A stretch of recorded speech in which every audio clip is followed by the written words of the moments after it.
in our generation, Gen Z, all of us, we want to live soft life. God, please. I'm not a strongest warrior. God, I'm there. Elon Musk is the richest person in the world. And it's almost like, now, what is he supposed to strive to achieve? Elon Musk decided that he wants to travel out of the earth. If you think the sky is the limit, try space. A 20-year-old already has a very big company, has a car, has a family, is married, and you are looking at yourself, you're 23 and you're saying, God, what am I doing with my life? You can start with passion, but let your passion now drive you to create systems. Let your passion drive you to create systems. When you're passionate and all of that, don't allow it to get into your head. Alright, welcome everybody to the podcast.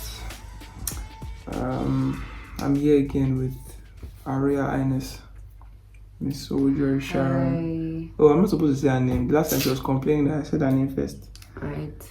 So I don't think you need any introduction again. This is your second time on I should. What are you introducing yourself people for? That know what about the people that don't watch the first watch video? it. Introduction. Hi guys. So I want to introduce myself, even though he does not want me to introduce myself. My name is Ojari Damnola Sharon, and I am a faith-based content creator. I am a young, she's a young entrepreneur, content creator, a student, graphic designer. Oh yeah, she just recently added that to her resume. She went for 2 weeks. 2 weeks? Why did you add that? It's 2 weeks now. Who sent you to add it? 2 weeks training. She's now an expert, guys. So yes, I work. Yeah. Thank you for your introduction. It's enough now. Alright. So let's go into what we are here for. Alright, so today we'll be doing a book review. And this book review is not like the last book review that we did, The title of the book we are reviewing today is Ego is the Enemy by Ryan Holiday, and I love the book so much. It has a lot of wisdom, especially with stories. I like biographies a lot, so it has a lot of stories of people, and so I was able to connect very well with the book because of the stories that are inside. And we'll be discussing quite a few points and chapters of the book today. The book is separated into 3 parts. Part 1 is titled Aspiration. Part 2 is titled Success. Part 3 is titled Failure. In Part 1, there are quite a number of chapters. That's 10 chapters in Part 1. There are 7 chapters in Part 2, and then 7 chapters in Part 3, and that makes up 24 chapters in all. Alright, so without further ado, we'll be going into the book. So part 1, Aspiration. The chapter 1 of part 1, the title is Talk, like talk, you get. And the core idea of this chapter is that talking about your goals replaces actually doing the work, right? So if you talk too much about your goals, you are using the energy that you're supposed to use to actually do what you want to do. You're using it to talk about what you want to do. You get? So it says that your ego likes to announce plans instead of executing, it. And I think it's a culture for us in this generation, especially our LinkedIn family and every other social media that comes, behind that. Everybody is it's my privilege to announce that we'll be launching this, we'll be doing this, and then there's so much accolade that comes from that. Everybody's like, wow, such a wonderful idea. Like, we can't believe that you're thinking like this. Like, there's this adrenaline rush, this dopamine hit that you receive when you just share your dreams and your goals with people like that, and everybody just wow, even though they've not seen the result of what you're doing, we're just like wow, like amazing and all of that. So that's what this chapter is about. And Ojari Sharon here and we've read the book, so I'll be throwing out questions to her. I feel like last time she was just reading Bible for me, So So this time she will be contributing actively. And last time she didn't read the book, but now she has read the book. She's now an expert. So we'll be treating a few questions together. And the first question is, what do you think drives the habit of always wanting to talk about what you want to do rather than doing it? Is it fear? Is it seeking validation? Is it just the excitement of the moment? What do you think just pushes people to want to always talk about what they want to do? What do you think it is? Okay. For me, I would say the first thing is validation, because in this generation now we have social media, and social media has painted a lot of things for us, where you can see a 20-year-old already has a very big company, has a car, has a family, is married, and you are looking at yourself, you're 23 and you're saying, God, what am I doing with my life? What's paining me? All these LinkedIn people, some of them, why are we attacking LinkedIn? They don't have all those things that they are saying. They don't have it.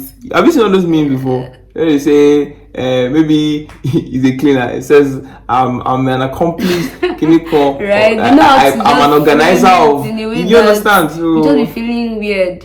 So right, in this generation we have people on social media, young people, and it seems like if you're a young person and you don't have these achievements, or you don't have your life looking like something like that, it just feels like you're failing. It feels like you don't have anything. You feel like your life is wasting away, right?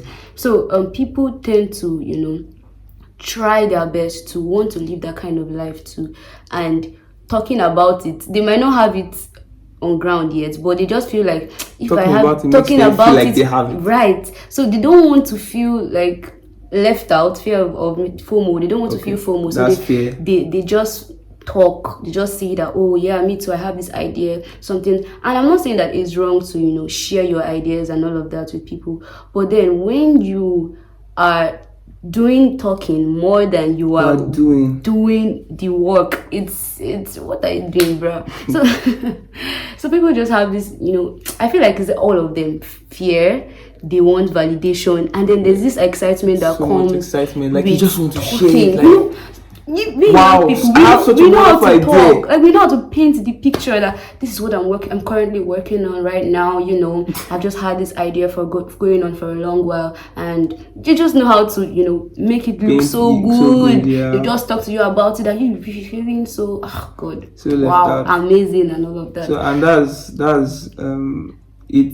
that doing that is it just makes you feel good, especially when you see somebody to validate you, right? And it's almost like you lose. If you're not careful, you can lose the drive to actually do the thing, because the same validation you receive when you actually do the thing is almost like the same thing that you're already receiving just by talking about it. And so if you get too used to talking rather than doing, you will see that your life will be full of a lot of oh, I have the potential to do this, but you never. But there's nothing, like when we now ask you at the end of everything, after many years, okay, what are the things you've actually done? There's really nothing. You've just spoken about a lot of things that you can do. Yeah. You've not done anything. But then, I like us to strike a balance, because when I was listening to a podcast yesterday, and it was the story of C.S. Lewis, right? And there was a time that his dad died, right? And when his dad died, he was depressed and everything, and he had a friend, Tolkien, J.R.R. Both of them are like, they're friends and they're authors. Tolkien is the author of Lord of the Rings. C.S. Lewis is the author of Chronicles of Narnia. I don't know if you've read any of those books. I have not. I've not read Lord of the Rings, but it's a very popular novel. But Chronicles of Narnia, I've watched the movies and the franchise. So when C.S. Lewis was like going through stress and everything, Tolkien at the time had not written the book Lord of the Rings, but he had the idea in his head. But he just decided to share, the book with the idea with C.S. Lewis.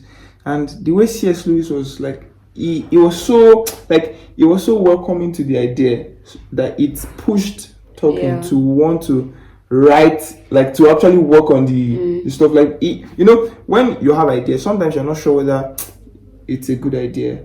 Okay, let's and speak up. you just think that the more you speak about it, then you see the enthusiasm of other people. You're like, wow, Yeah. that makes sense. So how do you now balance that healthy accountability? How do you balance it with, seeking validation? Okay, I feel like let's look at it from this angle. Like most people now, when they have ideas, the first thing that they do is to go on social media. Yeah. The people on social media, you don't know them, right? And most of them, they don't really know you. They're just watching don't your care about you too. lifestyle, right? But then you can have people in your corner, people in your space that you can speak with.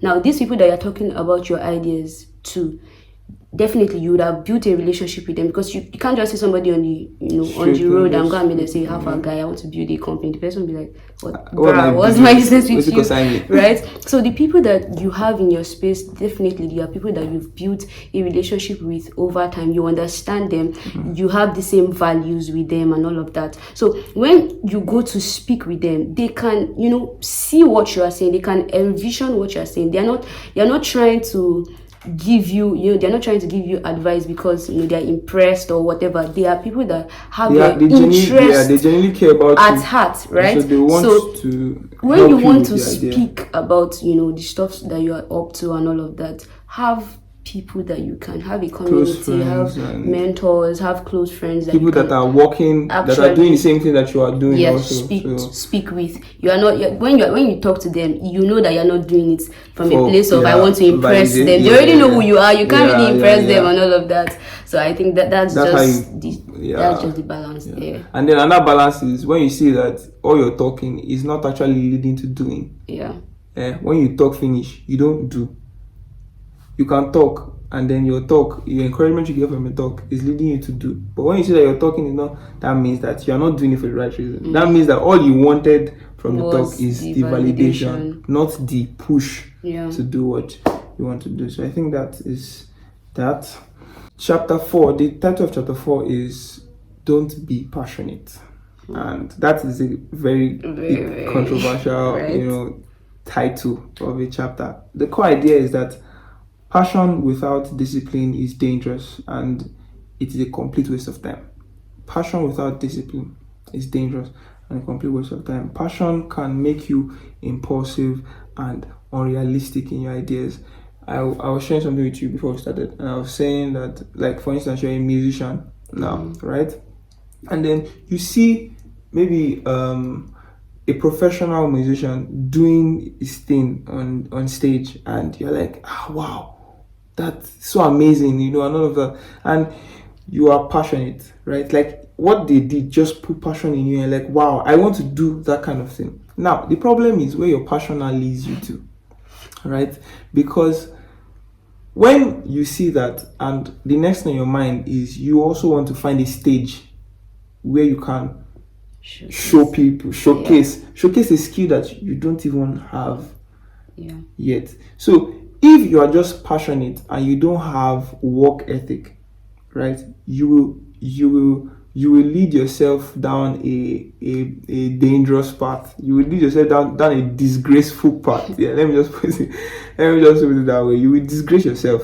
So the word is not to not be passionate, right? Because passion can help you. It can push you to to do stuff, to work on things. But don't just be passionate, because another thing about passion is that passion will fizzle out. Passion is like an intense feeling in the moment. Like it just that intense feeling in that moment, like I need to get this done. It's like motivation, like you're motivated to do this. So the word is, don't just be motivated. You understand? So I'll ask a few questions, and the question I want to ask is, what is the difference between passion, being passionate about something, and being effective at the thing? Like, what do you think the difference is?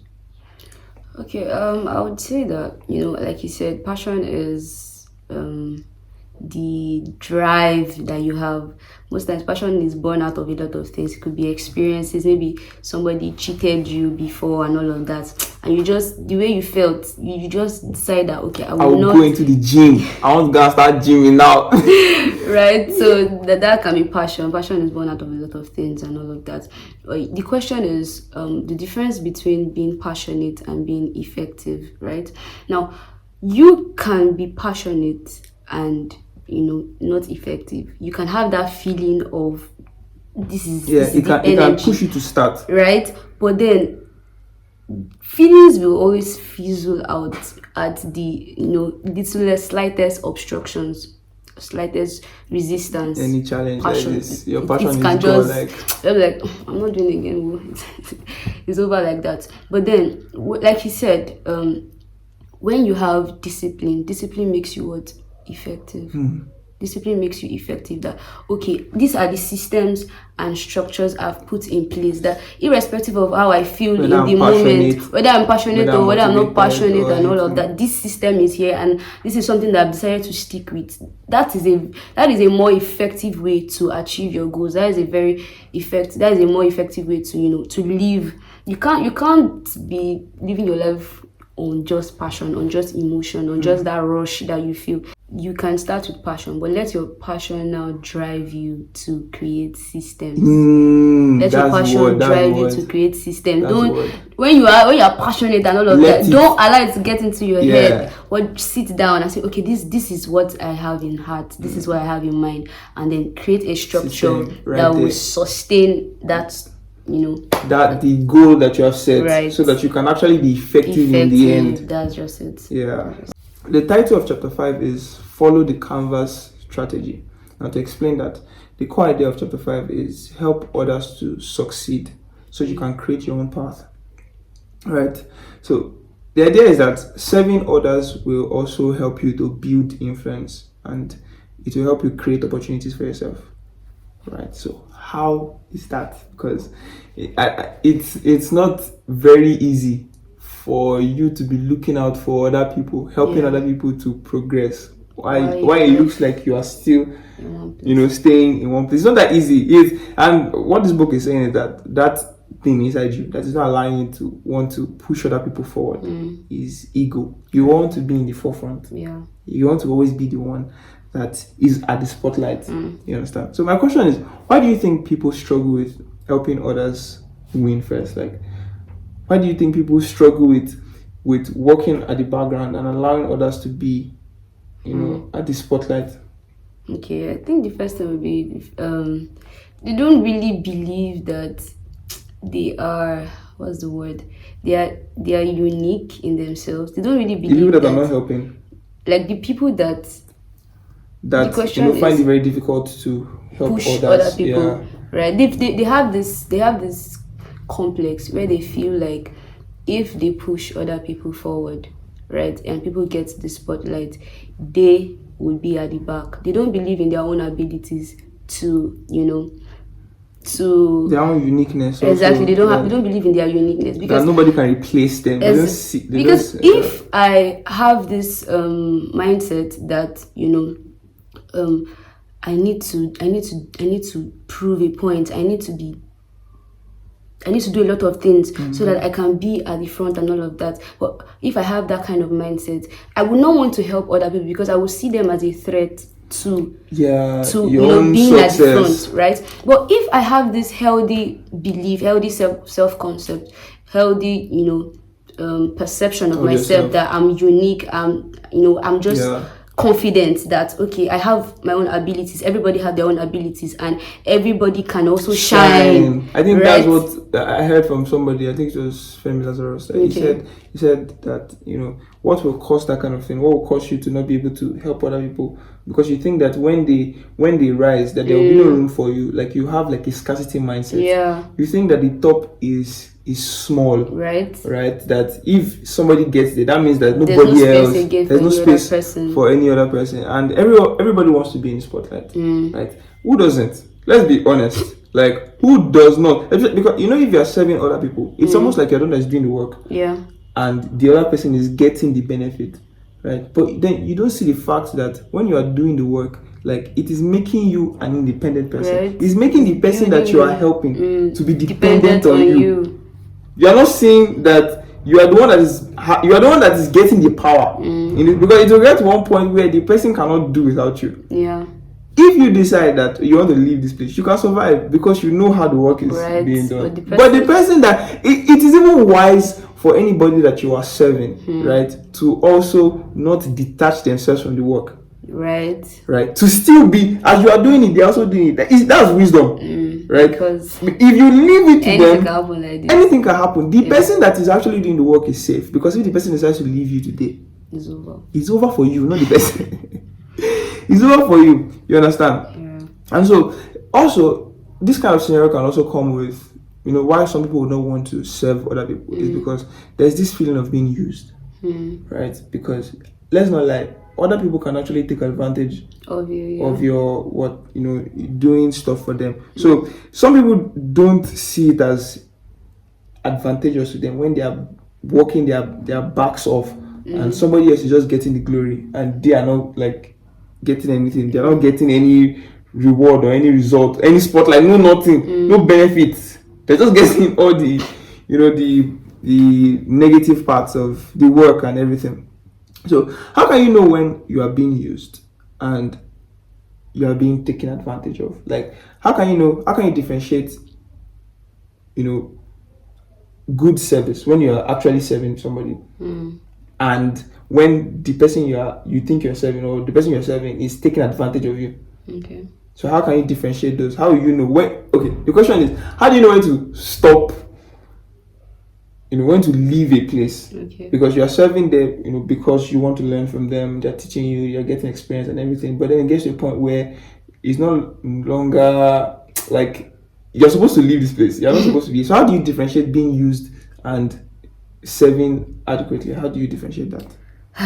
Well, in my opinion, I would say that every experience that we have in life, whether good or bad, no experience is wasted, actually. So even if you are serving in a place that you feel like you're being used, you feel like you're not being appreciated, you're putting in effort, and you feel like nobody's seeing you, that they just want to just get things from you and all of that, even if that is what the experience that you are going through currently, I feel like there is still use for that experience. You can't just say that it's useless and all of that. So every experience that we have, whether good or bad, one way or the other, we'll still find it useful in life and all of that. So it now depends on the person, depends on you to now be like, okay, I don't want to be here anymore.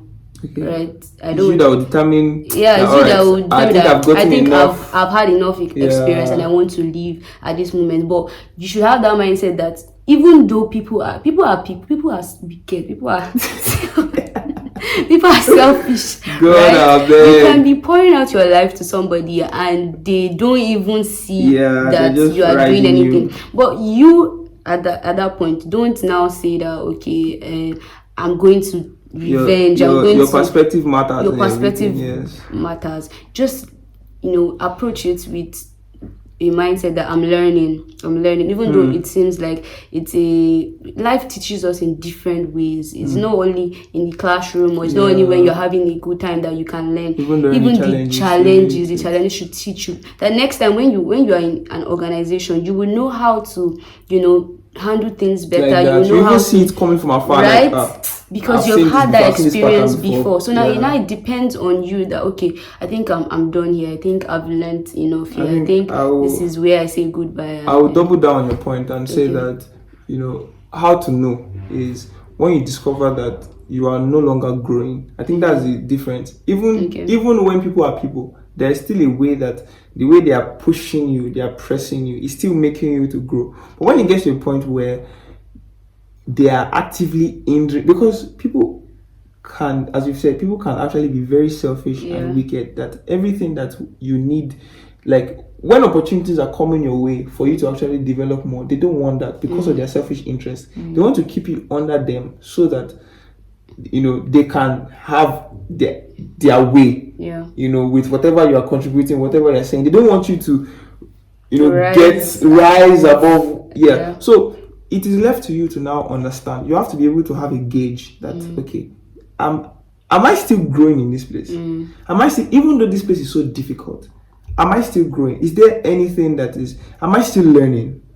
Am I still getting exposed? When these factors are gone, it's time to pack your load and go. No matter what sentiment that you have towards them or anything, it's time to pack. I think that's the difference between, actively serving and being used. Yeah. You get, because it will be unwise of you to, because of your sentiment or because you're so much of a goody two shoes, like you just want to please everybody, you don't want to hurt them, and then you allow them to destroy you. Everything you've learned, you won't even be able to use it to benefit other people, because they will make sure that they destroy you. Yeah. You understand? They will make sure that they destroy you. So I think that's how you know all of these things. And then there are the benefits of serving other people, like we've discussed.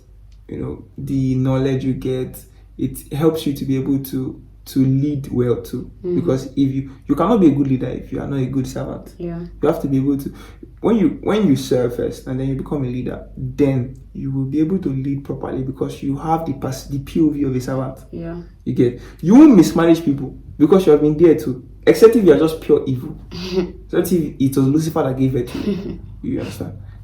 That's when that will happen. So I think that's enough for chapter 5. Now we'll move on to part 2. And part 2, the title of part 2 is success. And there are 7 chapters here, but we'll only be discussing one, and that's chapter 11. And the point here is always stay a student. Now we've talked about part 1. Part 1 was about aspiring, when you're aspiring to success. Now in part 2, you have achieved success. How do you maintain success? Chapter 11 is telling us that always stay a student. The core idea in chapter 11 is always remain teachable, because success doesn't mean you have arrived. Always remain teachable, because success does not mean that you have arrived. Success doesn't mean that you now know what you're doing. You understand? Success just means that line just fell in pleasant places, really, because success has levels, it has degrees, and success can be in parts. You can succeed in one part and not succeed in another. Yeah. Because you succeeded in one part doesn't mean you are successful. Yeah. All around. I've seen many people that are successful. Especially, I think one of the things that we've misconstrued is the fact that when you have money, you think you are just successful everywhere. Yeah. And you see people that are financially successful and they have bad marriages. Exactly. Bad families. Their children will suffer, their wife will suffer. They have bad relationships with friends. They don't have people around them. Even when everything is bad, they don't have people that they can run to, talk to, and all of that. Is that success really? When you have money and there are people, there aren't anybody, there aren't people to share the money with, like, that's not success really. So how to actually maintain success is always stay a student, right? And this page says that ego makes you think that you know it all, right? Your ego, it makes you think that you are done growing. I think I was listening to a podcast, What Now, by Trevor Noah, and I was interviewing this, I think is Marcus Brownlee. He's a YouTube influencer for tech, and then he was asking him questions about, now that, because he's a very big person, if we're talking about tech, he does tech reviews and everything. Okay. So he was asking him that now that you are, you are here, you've made it and all of that, what is the experience like? And then he started sharing that the publish button, I think that's one thing that he said that stuck with me, that the weight of the public button has become heavier. The weight of the publish button has become heavier. You know that button you press when you want to send your video out to the public? It has become heavier, because now, before maybe a little number of people were listening to you. Now a lot of people are listening to you, and they will actually make life decisions based on what you are saying. So you actually need to be very careful about that. If you are not sure about a lot of things that you are talking about, you are going to lead a lot of people astray. And then again, there is also because you're still a person, you're still human. Because you became successful doesn't mean that you stopped being human. And every human is going to make mistakes. Yeah. You get. So even at that top level, you still need to make sure that there is room for you to learn, that you're still a student, that you acknowledge that you can make mistake, and then you learn from the mistake that you made. Because Trevor Noah was like acknowledging the fact that he likes Marcus because there are a few mistakes he made in some of his videos, and people were like, how do you do this, how do you do that? Now, for any famous person, because they are rich and they have money, they can just get a team that will, like a PR team that will just come and just clear they won't admit that they made error. They will just clear the error away. Yeah. But himself, he just came online on Twitter and was just like, we're so sorry for. He said, I am so. He didn't even say we're so sorry. He said, I'm so sorry for this and that. I just decided to, do this. I thought it was going to work. I didn't explain it well. I should have explained it better. And just like simple like that. And he just apologized. And Trevor was like, wow, that's actually, and that's because he knows he's not taking away the fact because he's successful, because he's influential and everything, doesn't mean that he cannot make mistakes. Yeah. So the question I'll be asking here is, have you ever gotten to a point where you felt like you have arrived, and how did it affect you? I've arrived. I mean, when I was thinking about this question, I asked myself the same question, and I was like, me, I don't think I've ever thought about that. Where did I arrive? Arrive to where? I don't think I've ever had that feeling that, I've arrived. But I feel like there is also when you get to a place and you are the best person there in what you're doing. Like, you can do it better than anybody. So if they need somebody to do that stuff, like it's always you. Even if somebody is doing a thing already, like once you arrive like this, it's just, the person that should do it is here. Do you get? Like, that, I think that's also a type of arrival mentality. It's like, I'm that guy now. I'm that guy. So I feel like you should, because I think I had that kind of experience before. So how did it affect you? I think like the one I can remember is when I was in secondary school. I was a very popular kid. Yeah. The things. I was a very popular kid. People knew me and all of that, and I graduated as like the best student. Why are you glazing? I'm just saying what. Okay, fine. I graduated as the best students of the year that time. Yeah. So I was happy. Like I felt good. That wow, I'm so intelligent and all of that, right? So. And I just felt like you enter university and you're humbled. Shy. It's not like I was. when I now entered university, when I came to university, 100 level. It's not like all the things that they were teaching us were that difficult and all of that, but I was just like, what's going on here? Like what's going on here? Right, I think that it was the. So you're saying that because you came in with the notion that I'm intelligent, I topped my whole school, man. So he has a way of making you feel like you don't need to put in that much work like you did. Just read, just skim through it. But then reality check. Down. Just open your eyes that we are now. All right. So how do you think we can avoid falling into this trap, the trap of that arrival mentality trap? Like, how do you think we can avoid it, the trap? Okay, I think one thing that we should do is detaching your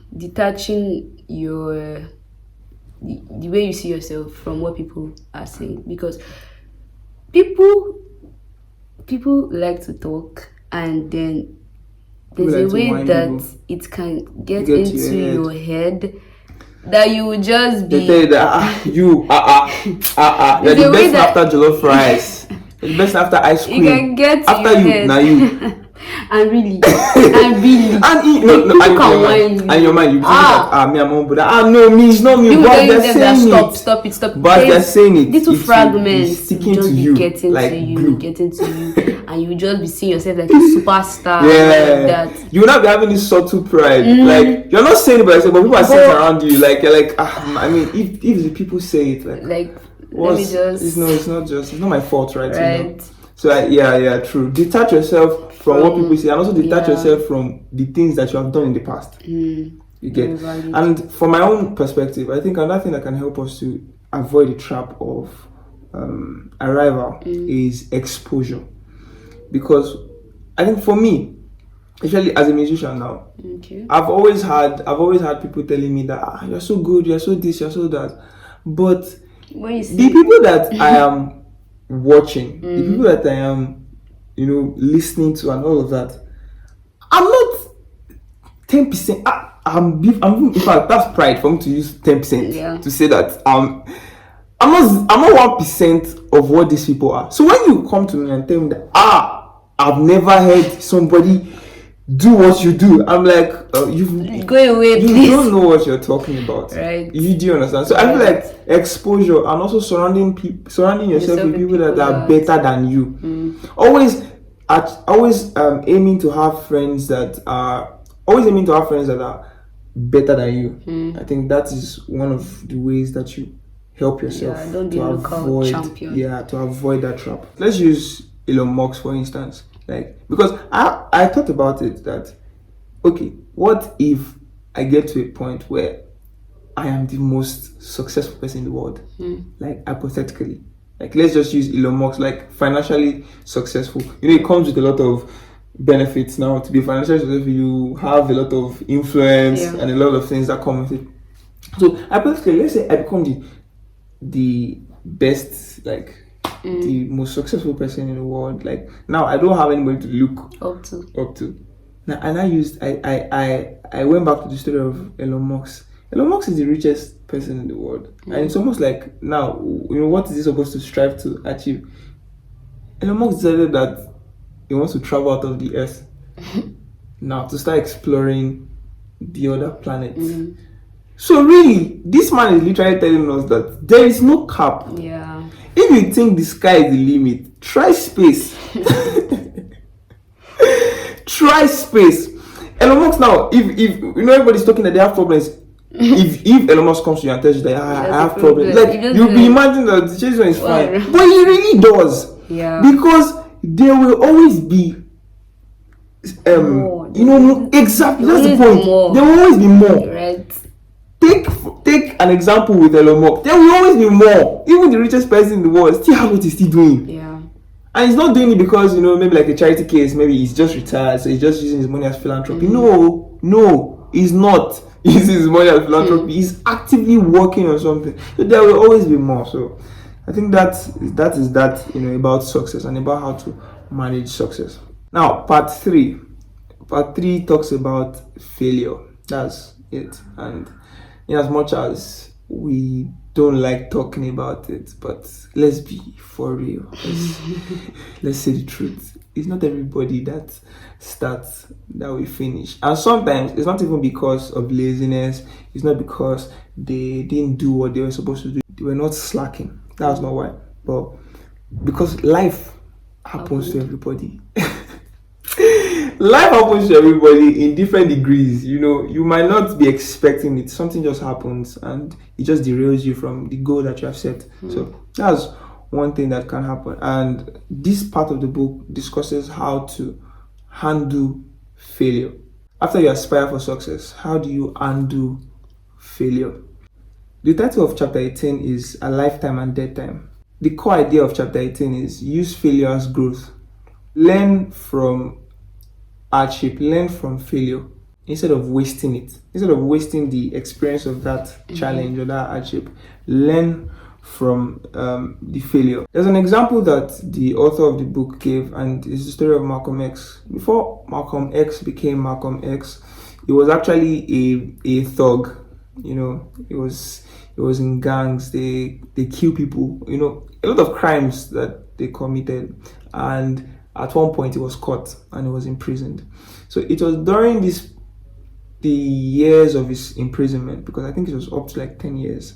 So it was during those years that he became Malcolm X that everybody knows. And how did he become Malcolm X? When he was in prison, there's no gang to, rule over again. There is no. He had to sit with himself and think about it. That how he had been living his life, was it the right way to live it? So he considered those facts and he decided that he was going to take a change. And then, right in the prison, since there's nothing else to do, he started reading books, and that was what he was doing throughout. He finished a lot of encyclopedias. He read a lot of journals. You can read books in prison. Yeah, there are libraries now. This is not Nigerian prison, though.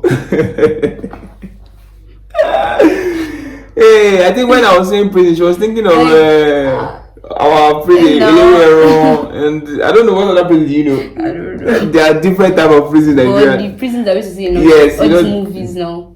Prisons, they have libraries, though. I don't know. And the kind of prison he went to, there were libraries there. They don't. Let's not even go there. You see, so he was reading books and he was able to build his mind and everything. And he read a lot of religious books, a lot of books, philosophical books. So he became the Malcolm X that could actually fight for all the causes that he fought for during his lifetime. You understand? He had a drawback, a setback in his life, right? And even this setback that he had, it's not like it came unaware. It actually came because of what he did. In as much as he caused it, he still used that time to his benefit. He still used it in a way that he came out better than he went in for it. So that's what this place is talking about, that use your failure as growth. So the question I have is, how can we find meaning in pain, in struggles, in difficult times? Like, how do you think we can find meaning in those times? Okay. I think it has to do with the way you even perceive the things that happens around your life. If you are someone that has this, dark, sad perspective about life, that anything that happens, you just feel like, oh, the world is against me, the forces of nature, they're working against me. And if you are that kind of person, even if good things that are seemingly good seems to be happening around you, you won't really see the good side. You just prefer that the problem, the source of the problem is always external. You never think that maybe there's something I did that caused this. So people actually have this kind of perspective towards life, and they don't really realize that because of their perception of life and all of that, it's keeping them stuck and all of that. So one thing I would say is that as we go through life, we should have this understanding that things that happen, they are, for a reason, and they are so that they can shape us. So that they can teach us. Just like that other chapter said, be a student. Be a student. Every experience that we have in life is so that we can learn from it, so that we can come out a better person. Because if you don't go through certain things, there is a way that your perspective can be limited, can be shrunk.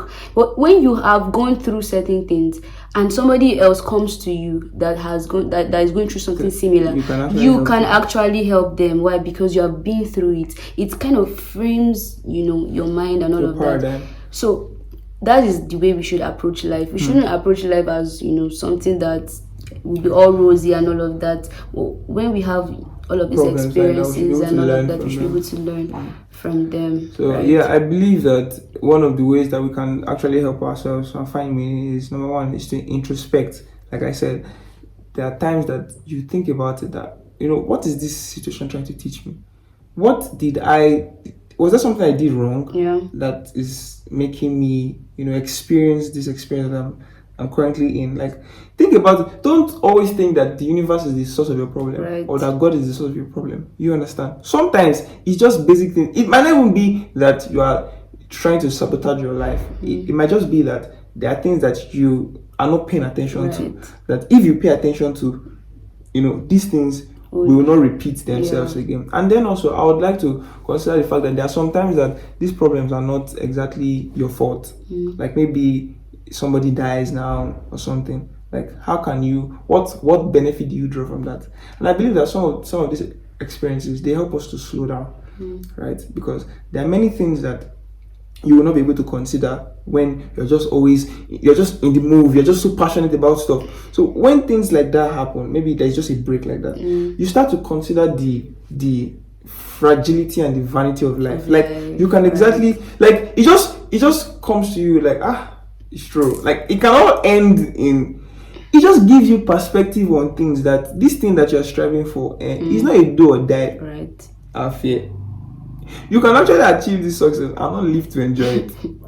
I'm not saying you have like a dark perspective like that, but I'm just telling you to see how fragile life is, and actually appreciate what you already have. And if you have a perspective that all things work together for your good, right? Even in the bad, you know that this thing is still going to shape you. It's still going to be for your betterment. Even though it's a struggle, it's a challenge, it still has a way of shaping your paradigm, just as you said. So yeah. So chapter 19, the title of chapter 19 is Effort is Enough. The effort is enough. And the core idea of chapter 19 is focus on your effort and not on the outcome. I think there's a saying that I like, and it's from a coach. I don't know what sport it is, but he said that, don't focus on the scoreboard, focus on your work, and the score will take care of itself. Focus on what you can control. Your own input. The score will take care of it. If you're doing the right thing, it will reflect. So I like that so much. So the core idea is you can't control your results. You can't. You can only control your work. You can only control your action. You can only control your reaction. In fact, when you put action, there will be an equal and opposite. You can't control that. Right? You can control what you put in, not what comes out of it.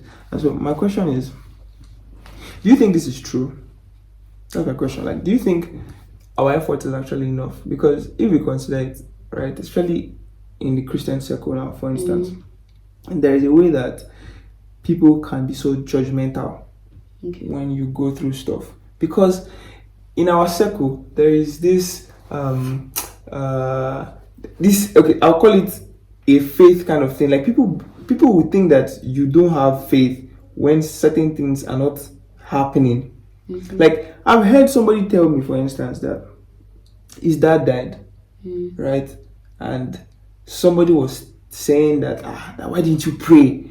Why didn't you, like, you know how that sounds so absurd, right? And this one is actually on the extreme part of things. It's not always this extreme. Because some people are still humane enough to console you and everything. This one was actually very extreme, but there are also cases like that something happens and they just feel like, this one's safe, and he says he calls himself a child of God, he calls himself this thing, but you know that you actually did put in your best, your effort, but some things just happened and the result didn't show well. So do you think, despite all of this stuff, your effort is true, that the effort is still enough? So I would say that that your effort is enough. Your effort is enough, actually. Your effort is enough. Your effort is enough. Don't let them Do because what you can. there is pressure. There is pressure everywhere. There's pressure everywhere. That's what I was saying in the Christian circle. Because there is this faith thing that everything must work out correct. Everything must work out well. If it doesn't work out, that means that you're not doing God's will. That means that you're not doing the right thing. Okay. And that is not always true. Sometimes people that are saying these things is because they've never experienced. Right. So some of them will say, come back and repent. They'll still come back and say, they might not come back and tell you, but they will not realize that it's not as easy as I said it. It's easy to say, I said it and it happened. But it can happen when you pray and it happens. But then there are times, like we spoke about last week, that when you become a Christian for the first time, you pray and immediately like this, you don't receive your answer. But then times will come, you pray. You pray, try.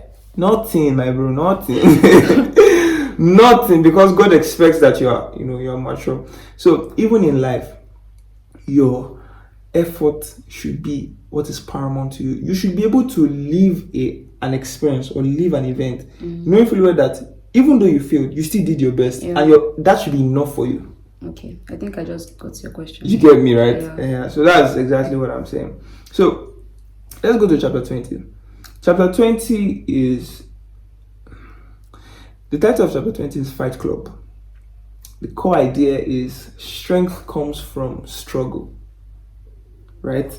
Hardship builds your resilience. Strength comes from challenges. In our generation, Gen Z, all of us, we want to live soft life. I mean, that's everybody's mantra. Everybody's like, no, God, please. You know, they say, God gives his hardest battles to the strongest warriors. Yeah. That's what I mean. You say, God, please. I'm not your strongest warrior. Leave me alone. God, I'm there. I didn't even pray that, God, please. You know, the story of Job. You know what happened to Job is that God wanted to actually boast. Yeah. You know, with Job, that see my servant. I said, I said, God, please don't use me to boast. God, I beg you. I beg you in the name of Jesus. Jesus, I beg you in the name of Jesus. Please don't use me to boast. Oh my God. You understand? All of us want to live soft life. Me, I'm not taking myself out of the equation. I'm not telling you that I want to live a hard life. That's not it. But I'm saying that most of the things that you see, that you admire and that you love, you know, they didn't come by ease. Right. We still spoke about something last week, and we're talking about faith, and we said that you can't, faith is built by consuming the word, and we're talking about people that eat. Like, you can't eat and lay on the bed and think that you have to work. And so it is those moments of challenge that builds a kind of muscle in you. You don't understand that what makes your life easier is all the challenge that you've gone through, and that builds that muscle. So when you face things that should actually put you down, you have enough strength to overcome. Like, imagine bodybuilders, for instance, right? They didn't get those things by praying or by doing something funny. They actually had to carry load.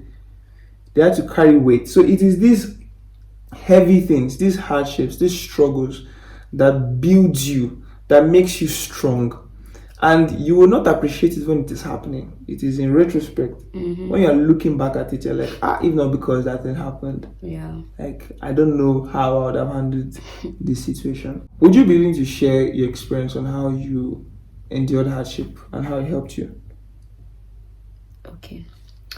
All right. I think while growing up, I, as a first child and all of that, it came with a lot of baggage. It came with a lot of things, a lot of expectations and all of that. I went to a boarding school and I had to, live on my own without my parents. And in that moment, it was a very weird experience. I eventually lost in boarding school, man. It was a very tough one, right? But all of those things that I went through, being able to, as a young person, as at that age, being able to live on your own, being able to, just fight for yourself, to stand for yourself. Because there were a lot of people that would want to take advantage of you. People are sorry. You have escaped. Right? Like, we are in school with people. You are in school with people of the same age, but these people that your age mates, they want to show that they can step on your head. They want to bully you and all of that. I think that was one of the times where it was so hard. I just had to. I learned to live on my own. I learned to, just be in charge of my own life, because I knew that if I don't, try to do stuff, nobody's going to come and help me. Nobody's coming to help you. You have to defend yourself, stand for yourself. And I think even now, it's kind of shaped the kind of person that I am, right? It helped me to, even when nobody else is there to give me advice, try and do this and blah, blah, blah. I can still stand by myself and say that, okay, this is what I need to do. This is how I should live and all of that. So that's just an experience that I would say. That's a good experience. That's a good experience. A good Thank experience. you. Thank you for sharing. It's not a good experience in that moment. Yeah, and that's why I said Yeah, that but- you won't think it's a good experience Right, until you look at until it you in look retrospect. That if not because of this thing I went through, like I might be, Yeah. A fragile a being Jebota just girl, living So Jebota shit. and yes, Jebota. So those all of you that went to boarding school or more, We are you strong. guys are We trying. came out Let me not top. lie for you. I'm a day student or more, and I will not change that life for anything. So yes, so finally, chapter 23 says always love. There is a way that failure can cause you to stop, can cause you to just to go into yourself, to want to forsake every other thing and just be bitter, to people, to yourself, to everything around you, just because you failed once and all of that. So don't allow yourself go down that path. Don't let yourself go down the dark side of failure, because it has two sides. It's like a mountain. You can fall on the right side, you can fall on the left side, but it's always your choice. You can learn from your failure, you can become a better person from your failure, or you can decide to become a worse person, a bitter person, somebody that nobody wants around them. So keep your heart, keep it fragile, keep it open. Don't make it hard because of failure, because you actually need to open more room for more failure. Yes, That's just like most of the greatest success in this world, they came after numerous failures. That's one thing you should understand, and that's why I enjoy reading many biographies a lot. Look at the person that invented the light bulb. He said he failed 999 times. Thomas Edison. You will not. That 999 times is a lot of tried. times to fail. You must give really it like to that. You must really be passionate about that bulb thing, about seeing light. So you must have really suffered in dark. Maybe he has hit his leg on the cupboard so many times that it's like, oh no, there must be light. So you get. So keep that spirit, keep that energy. Keep it. Don't stay kind. Stay humble. Stay hungry, and all of that, and you'll be fine. Yeah, you will. So we've come to the end of today's book review. Woo. We hope you enjoyed the episode, and I would encourage that you go get the book. Ego is the Enemy by Ryan Holiday. It's a very interesting book. We didn't treat a lot of chapters, and there are a lot of stories inside this book that you will enjoy. We couldn't go through it because of time, but I would just encourage you to get it, and you'll become a better person for it. So we'll see you on the next episode. Bye bye.